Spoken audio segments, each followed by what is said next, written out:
ICQ Podcast episode 253, Using PSK31.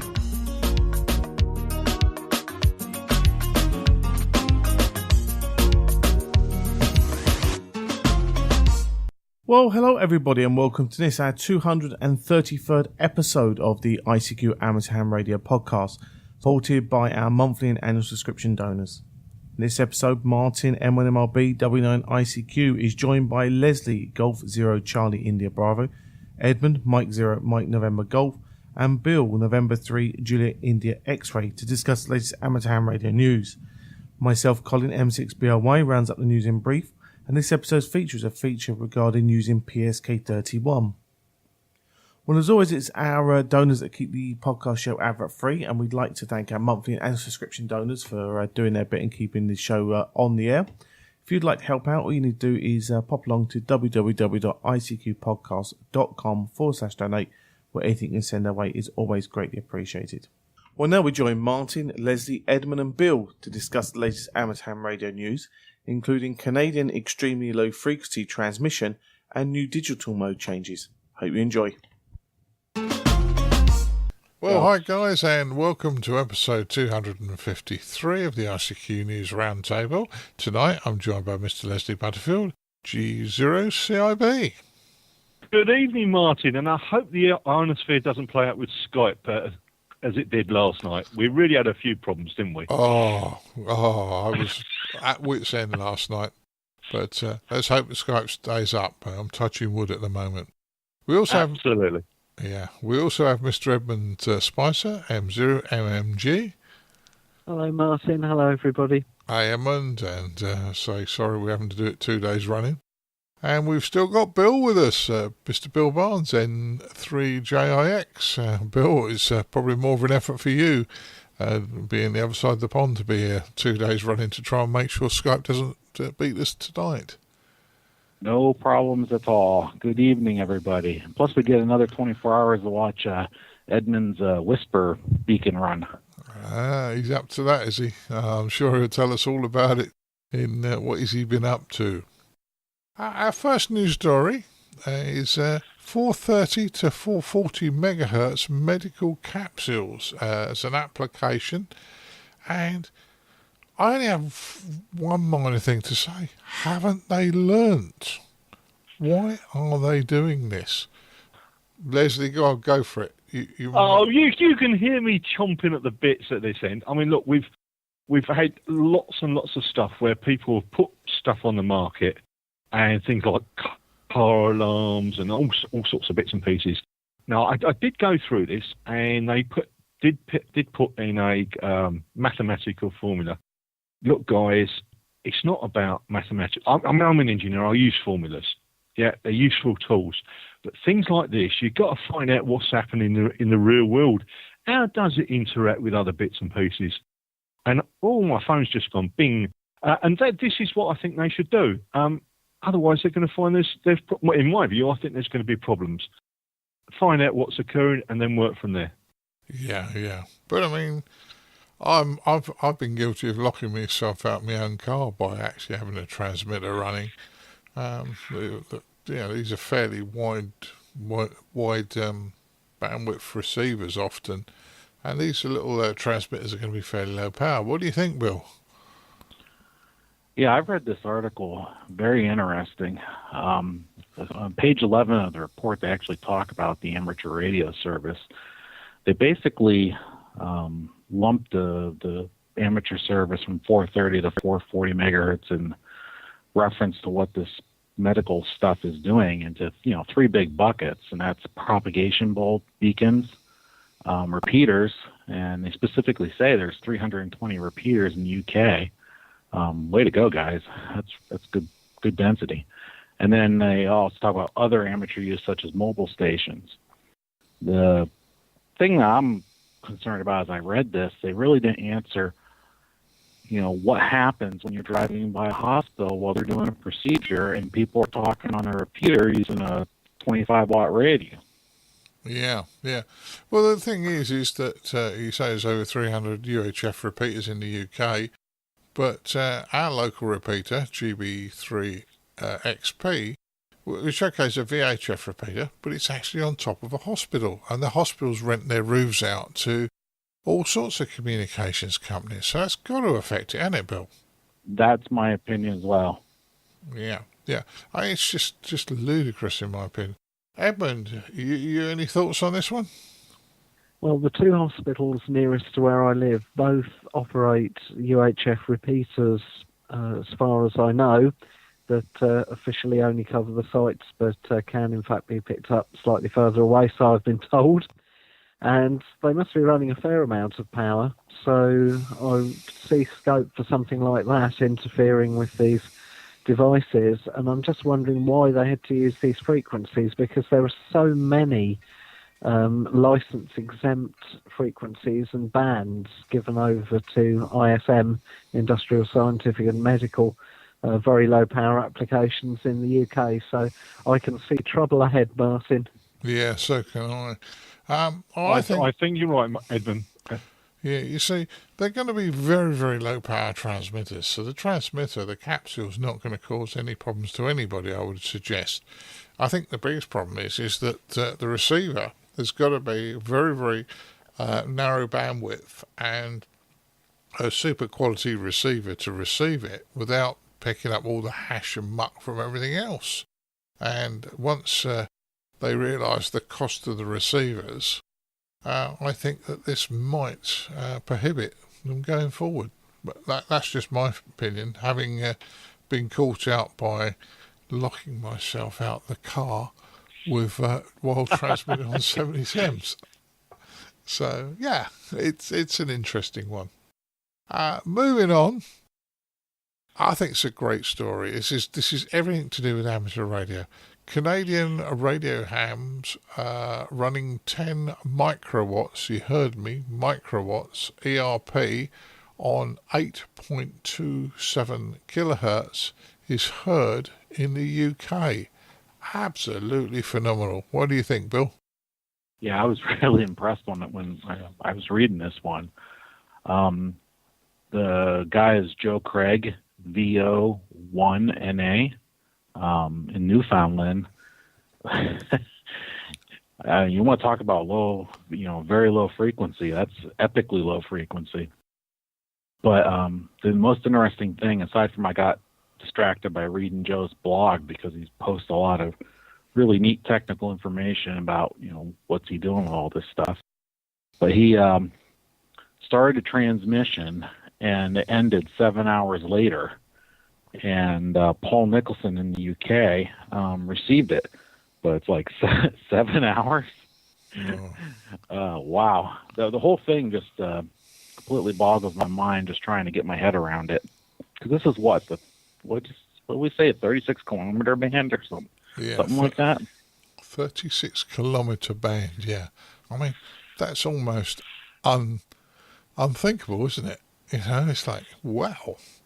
As you say, Bill, it's just so many strange things. It's really making your brain start to hurt thinking about it, I think.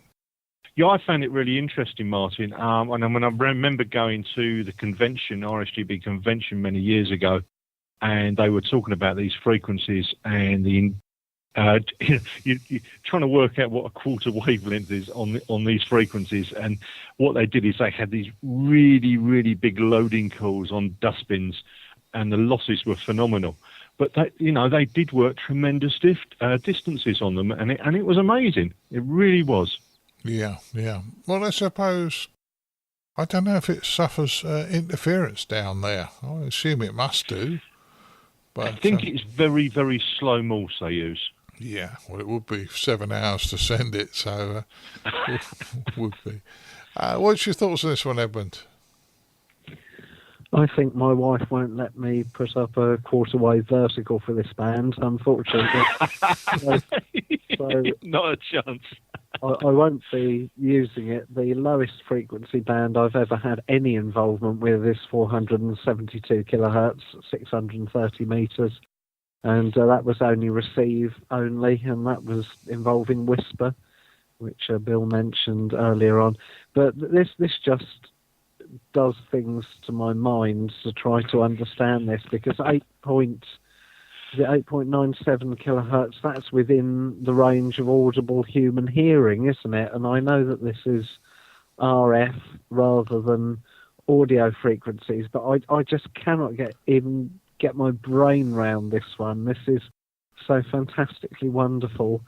And was it 10 microwatts? Maybe these little medical devices that we were talking about earlier might put out 10 microwatts as well. So see how far that can go. Yeah, I guarantee it won't go across the pond, though. All fun aside, phenomenal bit of work by the guys on this one, and very, very interesting, as I say. Big thumbs up from me. I found it really interesting as well. Yeah, I think all around that was a good one. Right, our next news story, the IARU Region 1 have released a new VHF handbook. We reviewed it last year, but it's now at edition 8 of the handbook. It's a great book with information about VHF and UHF microwave bands, and it explains quite a bit, bits and pieces. Leslie, what do you think, mate, on this one? Oh, I had a look at this, and it's a large reference book. Yeah, it is a PDF download. The index is about 10 pages. To be perfectly honest, please don't try and read it all at once. What you do is you look at the sort of activity you're involved with in amateur radio, and then you sort of find that bit within the book, because there is so much to it. Like I said, I sort of perused through it to see what there was, but that was my impression. Was it's very, very useful publication, but it's really more of a reference guide. Yeah. That's my take on it. Yeah, I think so. Edmund, your thoughts on this one? I agree with Leslie. It's certainly not the kind of book you would attempt to read in one go just before you went to bed, but the index is very long and very detailed, so if there's a particular subject that interests you, then it's very likely that that subject will be listed somewhere in the index. And you might not need to read the whole thing. Some of the material might be familiar to you, even if you have never read any of the previous editions of this book.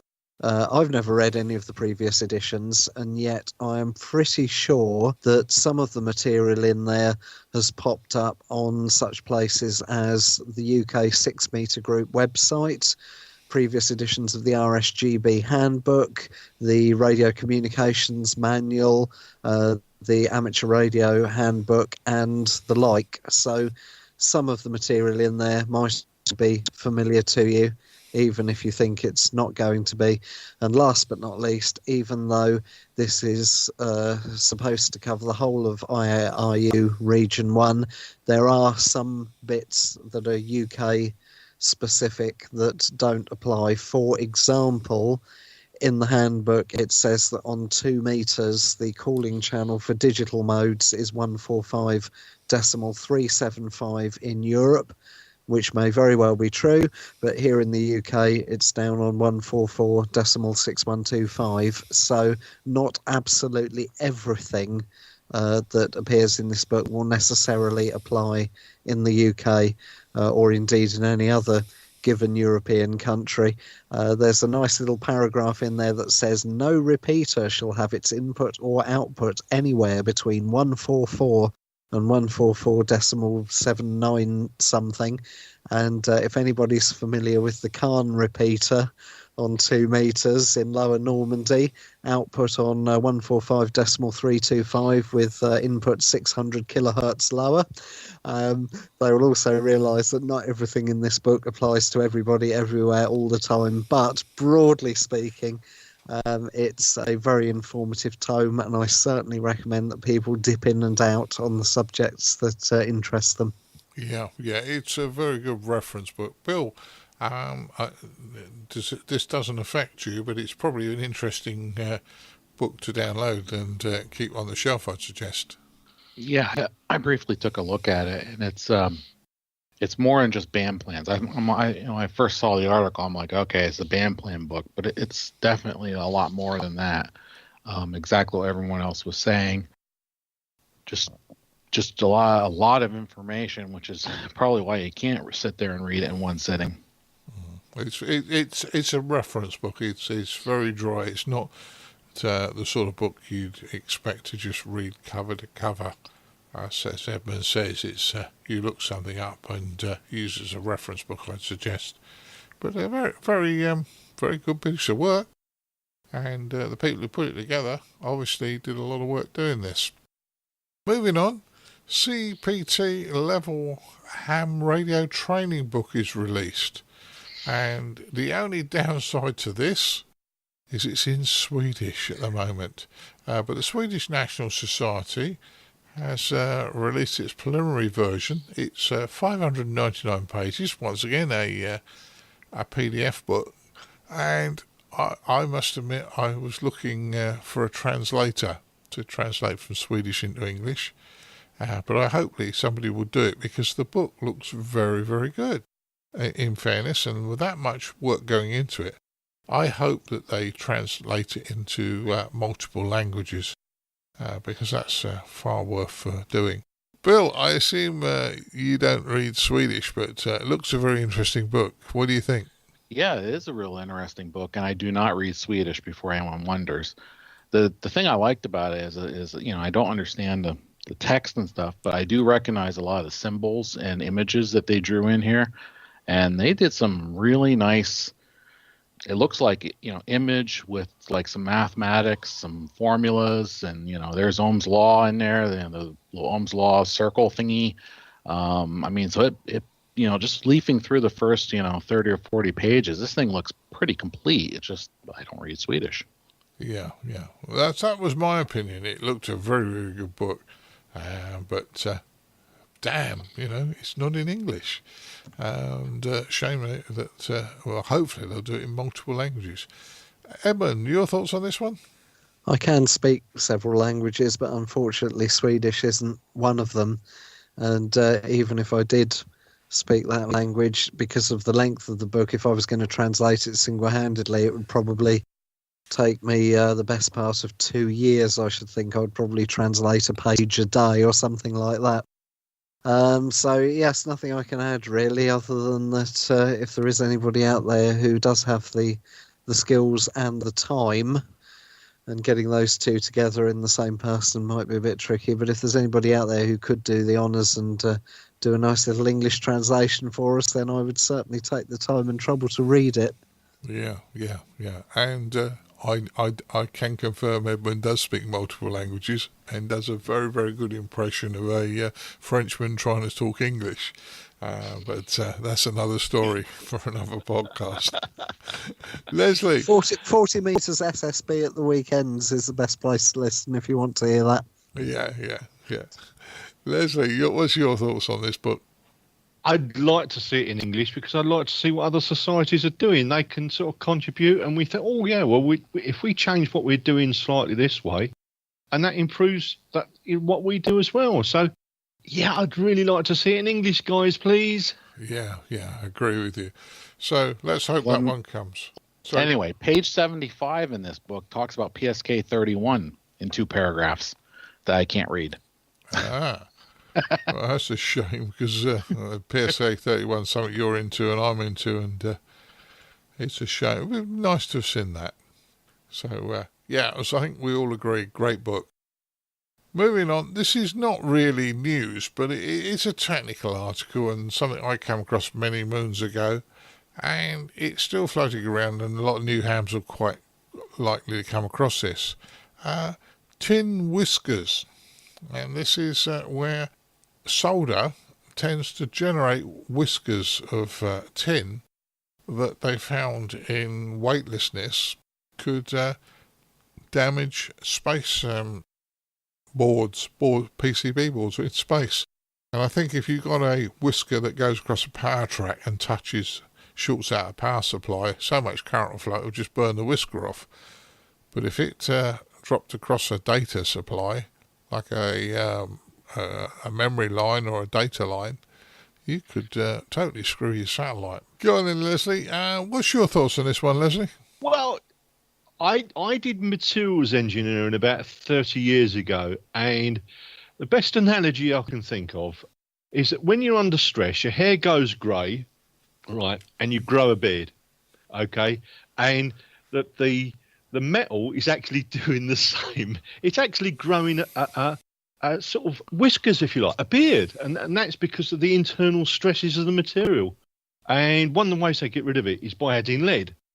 But as we know with modern stuff and waste, looking after waste and that, they're trying to get rid of lead. And guess what? It's causing problems. So this is what this is all about.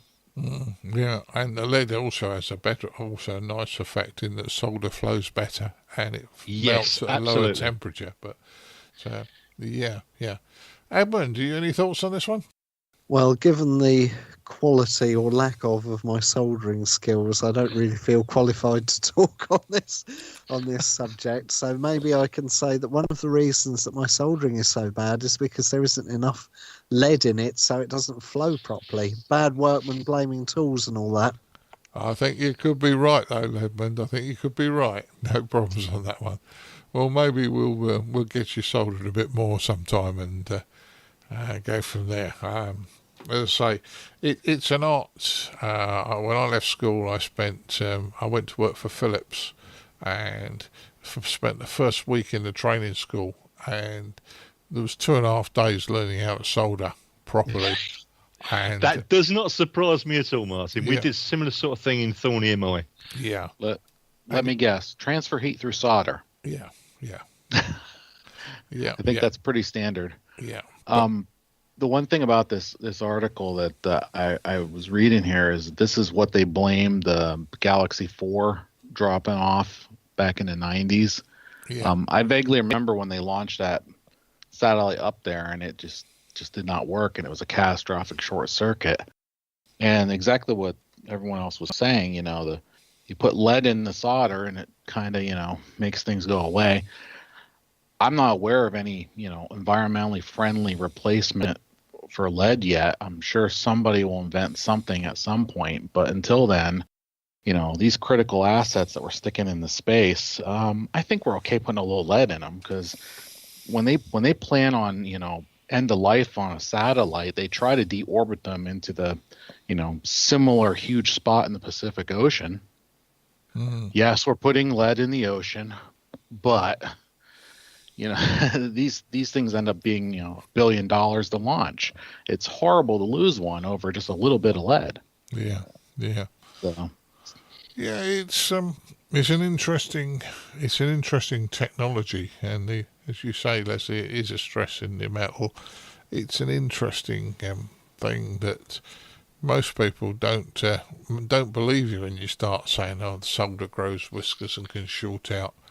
It's metal is. It's people think as metal as a solid, and it's not actually. It's actually a liquidous.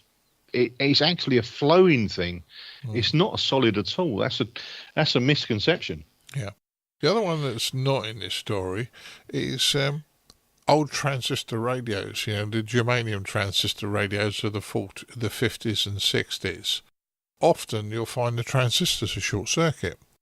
And you'll buy a new transistor and find that short circuit as well. And they suffer internally from solder whiskers. And that's quite a common thing to have.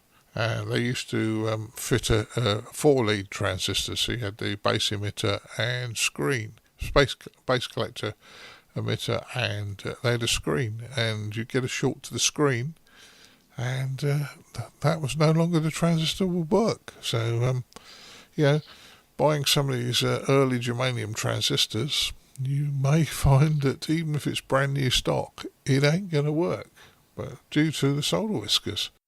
But an interesting subject that we've... Indeed, there's a lot to it, Martin. Yeah, it's a hell of a lot more than we can cover in this short few minutes. Our last news story, moving on here.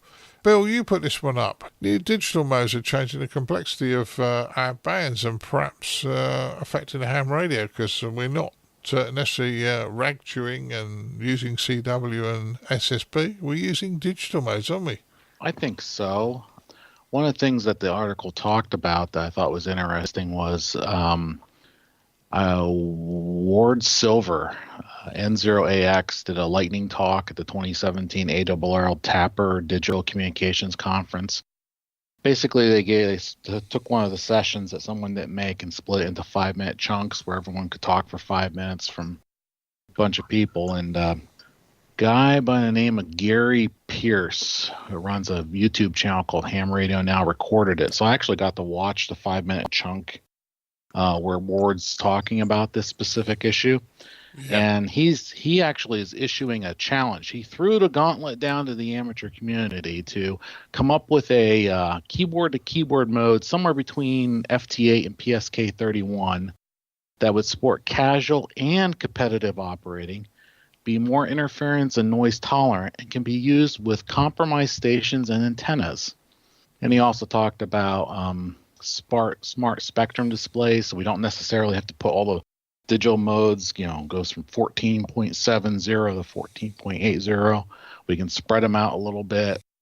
It was an interesting 5-minute little chat in here. So in addition to the article, I always like to point out that little 5-minute part of a YouTube video, because it starts at the 26-minute mark of the video.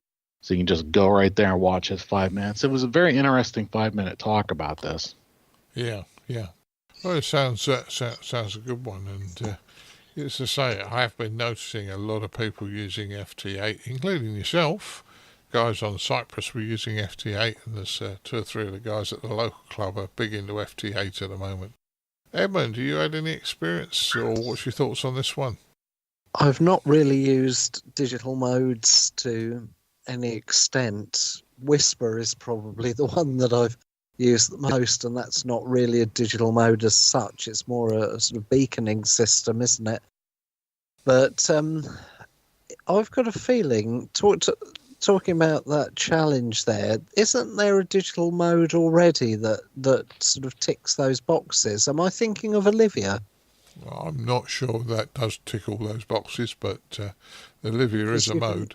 Because you can use that for casual QSOs, I think, and you can also do contesting with it. I don't know. I must admit, this is not a subject I know about particularly. The only other comment I would make is that in some ways, if everybody's doing digital and you're not, that could actually go in your favour. During the summer, I was on the 6-metre band for a couple of weeks. I had a period of time where I thought, let's get the 3-element Yagi up and see what I can do here. And a lot of the time, there were no audible SSB contacts taking place at all, or CW come to that. But there was a lot of activity on 50.276, which I think at that time was mainly JT65. Because this, I'm talking earlier in the year before FT8 made its debut, I think. And there always seemed to be activity there. So I thought, I know the band's open, even though I can't hear any SSB. So I stuck myself in the middle of the SSB segment and called CQ and ended up working quite a few stations. And unprompted, several of them made the comment, we latched onto you straight away because even though you're not the strongest signal, you're the only SSB station we can hear. So I ended up working loads of stations that I probably wouldn't have worked if I'd been one SSB signal amongst many. Yeah. So what's your thoughts on this one, Leslie? Well, I like playing HF, but I'm not really a digital person. Last thing I ever got involved with that was RTTY many years ago. So I am listening with interest, but I do think it's right that the guy, people challenge why we do things and can things change. And you know what? I think that's a good thing. Yeah. Well, I kind of like Leslie, Edmund's story about being the only SSB person on the band, because I was out early in the year, portable with just a 6-metre halo on a pole. And I worked, I think it was 4 countries, and just lightly, and I wasn't seriously operating, and there didn't appear to be much on until I started calling. So it proves somebody has to be the one that starts the call. But I think there's a lot of interest in these digital modes, and there'll be more digital modes coming along, I'm sure, and the youngsters quite like them. But there's also interest for a good natter, in my opinion. And let's hope they carry on with that. Right. That's the end of our news stories. Skype has bitten us quite hard. Hopefully, most of you won't hear that in my edited version. Very quickly, we run around the table and see what you guys have been up to, amateur radio-wise. Leslie, do you want to go first? Well, what I've been doing is trying to work out how to program this VV808 transceiver, VHF UHF transceiver, and unfortunately all the instructions were in Chinese. All right. Is this and it's been an absolute nightmare. I ordered another lead, and that lead doesn't seem to be work. So I'm fighting on that front at the moment, but I just sort of need to persevere with it, and I'm sure I will get there in the end. Yeah. Is this one of these digital radios, Leslie? No, it's FM, VHF, UHF, but it's the connection between the radio and the PC. I think there's a fault with that. All right. I think there was a period of time where there was some counterfeit chips, and the software wouldn't work with the counterfeit chips in the programming leads. The programming Glad cable. I mentioned it. Yeah. That was 2 or 3 years ago, wasn't it, Bill? It's been a while. Yeah, the software vendor wrote it so it wouldn't work. Try using Chirp as your software. I will do that. The VV808 software doesn't seem to be working, and it sort of indicates a fault in the lead. But I will try Chirp. Yeah. Well, the beauty of Chirp is you can read another one of your radios, and then save the file out as a CSV file, and then read all the stuff back into your new radio, which is completely different, and program the memories up that way. That works sometimes. But it's been driving me up the wall at the moment, trying to work it out. Yeah, I know what you mean. I've had a few computer problems that way. So, well, as I say, hopefully it won't drive you too much while, but see if there's anything about the leads and counterfeit chips in the device leads, because there was a time when software didn't work with it. So, Bill, what have you been up to radio-wise in the last few weeks? Actually, quite a bit. Now, I got to tell everybody in the audience, these guys are bad influences. You know, I'm making satellite QSOs, especially you. I'm making satellite QSOs for the first time since 98 or 95. And I actually made a Morse contact for the first time since 1998 because you guys are so bad. I worked KB3 VVE. She was Emily. It was on a SOTA summit, and it was my first Morse CW contact since 1998, according to my logbook. And she was going slow. She was going slow enough that I could actually do it, which that was really, really nice. The other thing that happened between the last time we chatted was the Pennsylvania QSO party happened. Yeah. Now, Saturday was a challenging band condition day for me, at least. 40 was very noisy. 75 was kind of long. And I'm trying to work stations inside the state. So I ended up running up to the in-laws' house because they live on a farm in the middle of nowhere. Like I live in the middle of nowhere. So I set up portable for about an hour, and I stuck up the end-fed half wave. And the only thing I could hear was European stations on 40 meters. I didn't want European stations on 40 meters for the first time in my entire life. I wanted Pennsylvania stations. So I messed around with that antenna for a little bit, worked about 5 stations after I had it. I had it feet off the ground, and I'm not exaggerating, about 2 foot off the ground. It was a trip hazard. And I worked a couple stations in Bradford County, Pennsylvania. Then I came home and used the big antennas, and then everything was fine. But, when I got paid then after that, I pulled out the old plastic gold and called up Soda Beams and ordered a 3-band link dipole so I can, have something for next year. Yeah. So that's now in my Soda backpack with the end-fed.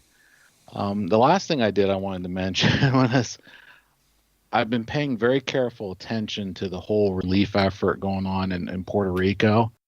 They primarily appear to use WinLink Our region uses NBEMS for passing digital messages. So I also got on the NBEMS weekly net the last couple Sundays and just copied the traffic. I checked in last week, but I just wanted to make sure that I still remembered how to use FL Digi, FL Message, and FL ARQ to just in case. Yeah. So I kept my skills up a little bit because I haven't done that in years. Once again, you guys are bad influences. Oh, we're terrible, Bill. If ever you go out with us, hopefully one day we will all meet up. And as I say, I think Edmund thinks that we didn't lead him astray, but you suggested that we have fun when we go out, Edmund, didn't you? Oh, when I went to Newark with you, yes, that was very enjoyable. But to be honest, I'm quite capable of leading myself astray. Sometimes I don't have to have Martin and the other Martin there to help me do it, particularly if I've been alcoholically refreshed. I think they tried to get you alcoholically refreshed, didn't they? That's why they invented GPS, so you know where your room is. Yeah. So what have you been up to radio-wise, Edmund? Not very much over the last few weeks. The main thing that's happening at the moment is that until the 5th of December, I'm looking after the special event call sign Golf Bravo 6 Charlie Romeo Alpha for the second time in 2017. The call sign is to celebrate the 60th anniversary, the diamond anniversary of WACRL, which is the World Association of Christian Radio Amateurs and Listeners. And last time I set myself a challenge to have at least one QSO every day and to have one contact on every band that exists from top band through to 70 SEMs, which I managed. This time it's more holiday style operating, even though I'm doing it from home. It's more a case of as and when, because it would be nigh on impossible to repeat that challenge from earlier in the year. At this stage in the year, I would think the higher HF bands are very unlikely to be open in November to any extent. So I'm 2 days in so far. I've had about 4 QSOs on 80 metres. The noise level at my home on 80 metres is not good. At best, I have S6 of noise. At worst, I have a solid S9. So far, there has been a lot of whispering going on. And to be honest, if propagation stays as it is over the next few weeks, there could be an awful lot more whispering going on, primarily on 80 metres in the evening and 20 metres during the day. If you'd like to have more information, by the way, there is a page for GB6CRA on QRZ.com, and I've got information on my own page on that same website as well. But apart from that, I don't really think that I've done anything at all, Martin. Well, I think you've done enough, mate. I think you've done quite a bit. So you've been pretty busy. Well, could I just mention a couple of other things quickly? Of course you can. Please. You mentioned Chirp. For a 3-month period from roughly the middle of July to the middle of October, there were no updates to Chirp. Prior to that, they used to update it fairly regularly, once every couple of days. And during that 3-month patch, I actually wondered if maybe the software wasn't supported anymore or if I was doing something wrong. But from about the middle of October, the semi-regular updates have started once again. So if you have a copy of Chirp on your computer and you stopped bothering to check for updates because there weren't any for those 3 months, then go and update it, because there will be a new version available. And last but not least, programming cables, handhelds, all that kind of stuff. My go-to site on the internet is miklor.com, miklor.com. You just broke up at that point in time, Evan, but you said Miklor, miklor, I think it was, .com. Yeah, that's right. What have you been up to, Martin? What have I been up to? Well, I've been playing a little bit with active antennas. back when I first came into the hobby, I was a shortwave listener, and I built a couple of active antennas by a company called Howl. There was Howl's kits in the UK about 20 years ago, and I built 2 of these. And one I've had up for quite some time, and it suddenly went very deaf. And removing it and bringing it down from the where I had it set up, it was obvious that the FET transistor in the front end had probably blown, because when you power it up, the background noise goes up, but it just didn't receive any stations other than mega strong broadcast stations just round the corner. So the front end's got an FET. I'll replace that. I know they've just arrived today, replacement transistors for it, so I'll replace them. Yeah, it was cheaper to buy 5 than it was to buy 1, so I got 4 for my junk box. But while I was on Cyprus, the boys showed me an active antenna for HF, and this antenna is about 9 inches tall. And you think, how's that going to work? Well, active antennas are usually short pieces of wire or bits of metal with a mega amplifier stuck on the back end that amplifies the hell out of everything. And this one actually works quite well on HF. So thanks to Adrian on Cyprus for showing me that one. But I bought one, and probably in a week, in a few episodes' time, I'll tell you how well it's going. But I took it up the club, and just on receive, it was pretty much matching the dipole we had up. So it's quite surprising. Obviously receive only because you can't put any power up it, but that's what I was up to. I did start to do a bit of workshop repair stuff, and it bugged me that I didn't have the capacitors of sufficiently high enough voltage value, so got to buy some capacitors. But apart from that, once again, just playing with my software-defined radio. So that's what I've been up to, boys. Sounds like you had a really good time. Yeah. Well, it's I've played with active antennas before, and they're great for receivers. But there's a lot of things that you can do to improve a receiver, and this one being that small means that if I take this software-defined radio on holiday with me, the software-defined receiver, you can stick this little aerial in your computer bag, and nobody's got a clue what it is, and it just goes through as a piece of computer equipment, almost. So that's the hope, anyway. Right. Well, I'd like to thank each and every one of you, really, for putting up with me tonight for the second night running and suffering the gremlins we've had on Skype. I'd like to thank Mr. Leslie Butterfield G0CIB. It's been a blast, Martin, but Skype has played up and we've persevered. So we got there in the end. We got there. I got a lot of editing, but we got there. I'd also like to thank Mr. Edmund Spicer I'm putting you in Scotland there. M0MNG. I have used the double M when I've been in Scotland. 73, Martin. 73, mate. And also Mr. Bill Barnes N3JIX. Thanks, Bill. Yes, thank you very much. It was. Keep your amateur ham radio podcast advert free by donating less than a length of coax. Visit www.icqpodcast.com/donate now. For all the news, links and information, visit www.icqpodcast.com. And now it's time to have a look at the news in brief with me, Colin M6BOY.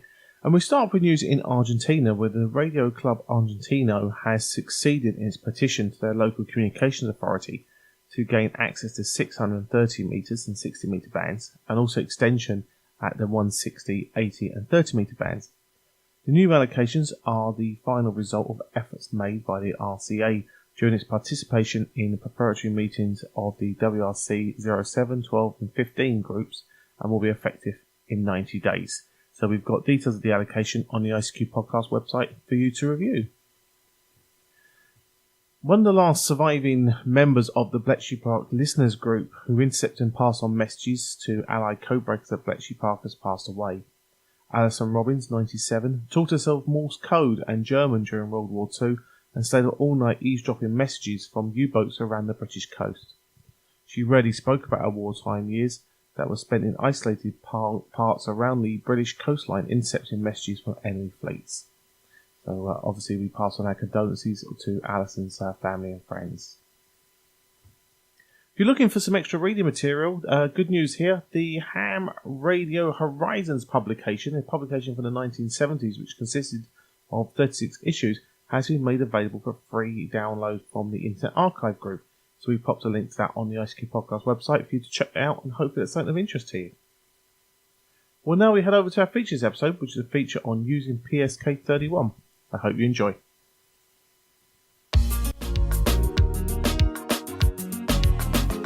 And now what you've all been waiting for, this episode's feature from the ICQ Podcast.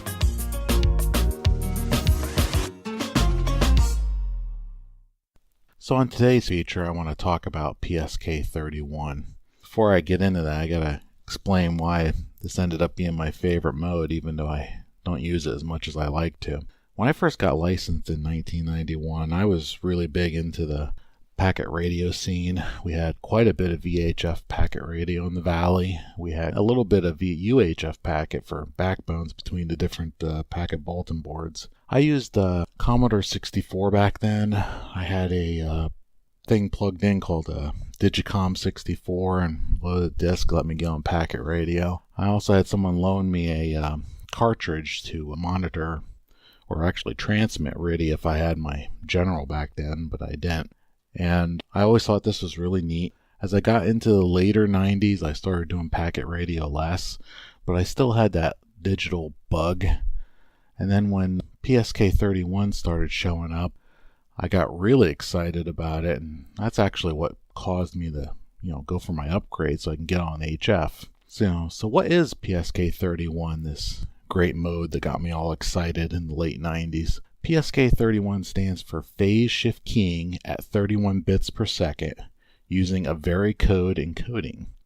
Well, your next question is what's varicode? Varicode is a code, an encoding scheme that they came up with where shorter bits are transmitted for the more common characters. And there are a few neat charts online if you want to see exactly how they figured that out.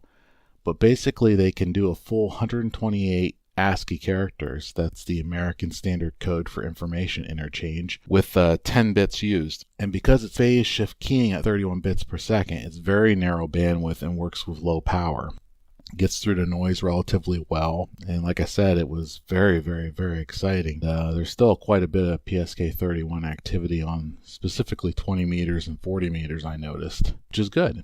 So let me give you a brief history of PSK31. Peter G3PLX invented PSK31 in the late 1990s, originally using special DSP circuits.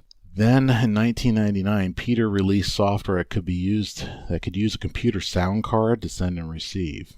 And then Skip KH6TY really gave PSK31 a huge boost when he released Digipan in 2000. What Digipan allowed you to do was do multiple decodes, so you can actually kind of get a feel for band activity. And then you would just click on the signal you want to work that station, and away you go. Very, very, very interesting and very advanced program at the time. So the next question people usually ask me is, what do you need? Well, your normal sideband station plus a sound card equipped computer. Basically the same hookups you would use for pretty much any other mode. Set the radio for USB or data A if your radio has that kind of functionality to it. And you hook your sound card up, line ins, line outs. Usually use an interface. That way you avoid issues with a noise getting on the line and confusing the PSK decoder. Software, Digipan's still around. Other people use WinWarbler. I use FL Digi and MMVARI. And it seems like every program I turn around has some sort of PSK31 functionality baked into it at this point. So that's a brief overview of PSK31. So let me give you some tips to help you work some stations on PSK31. WM2U posted something years ago, and I used this to describe the people's signal strengths. They use the IMD indicator in PSK31. That's the intermodulation distortion.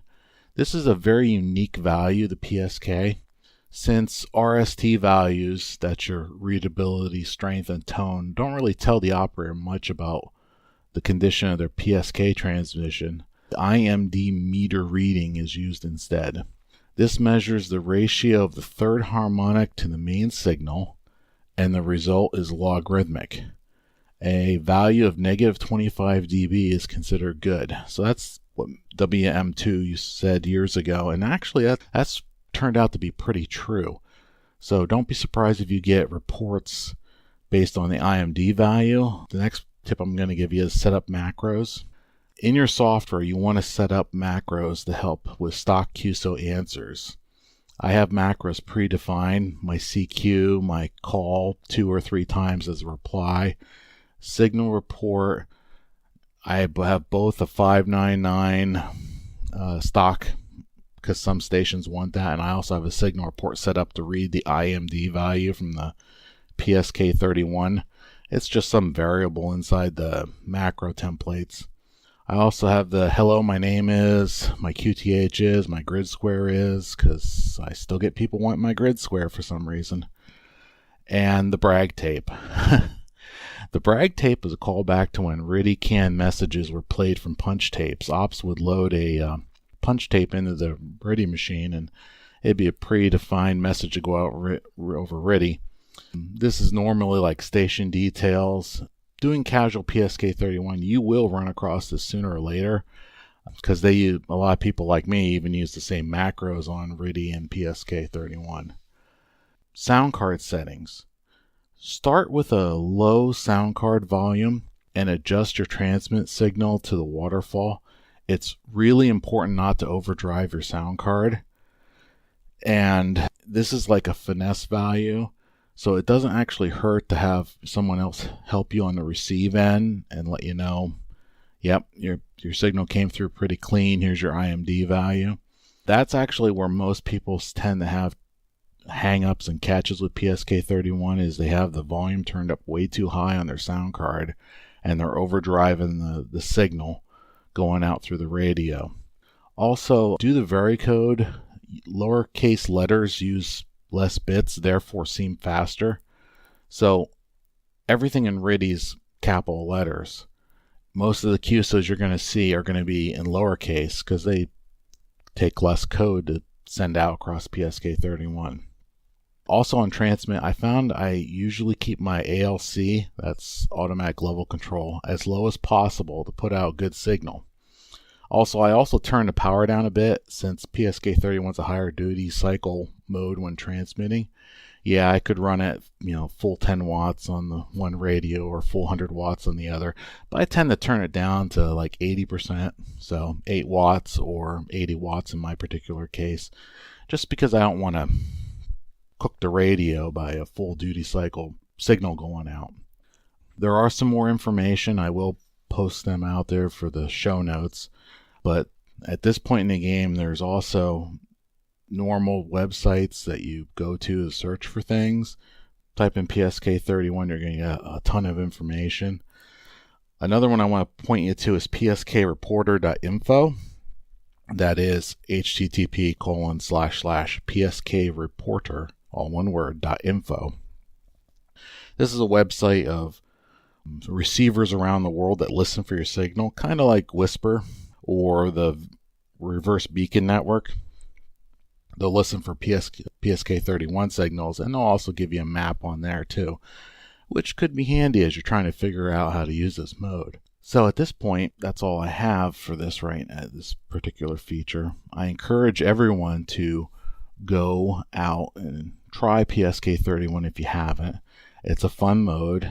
There's still a lot of activity on the bands, nowhere near the FT8 craze that's going on right now. But there is still a lot of activity on the bands, a lot of neat keyboard-to-keyboard QSOs. And once again, have fun with whatever you do with amateur radio. This is Bill Barnes N3JIX.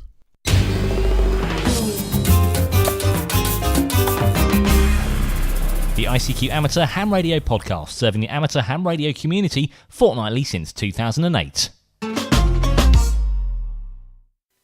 Well, thank you there, Bill N3 Julia India X-ray there for your excellent feature there on using PSK31. Thank you very much for donating that feature to the ICQ podcast.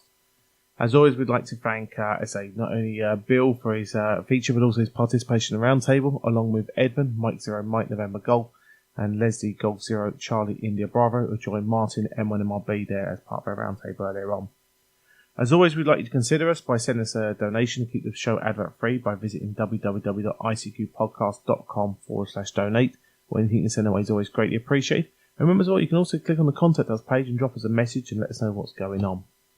There's starting to become more and more of the videos we've been taking over the last few months appearing on the YouTube channel. So visit YouTube and as I search for the ICQ podcast channel there, and certainly you can check out the videos we've got there, particularly the BBC video, which is getting a lot of good feedback, and also a video interview with Hans Summers from QRP Labs. Certainly something to check out there for you as well. Consider joining up to our e-newsletter, which keeps you updated with the latest news of the amateur radio hobby while we're between shows, and also our Facebook group. You're more than welcome to join it as well, guys. And as I say, you'll really just keep in touch with us over the next fortnight's time until we do our next episode. Well, that's just about to round things up. Thanks very much for downloading the show. Tell your friends, your club mates, people you listen to, speak to your mates at Hamfest, etc. about the ICQ podcast. We really appreciate that. And you know what, guys? We look forward to chatting to you again in a fortnight's time. Thanks a lot.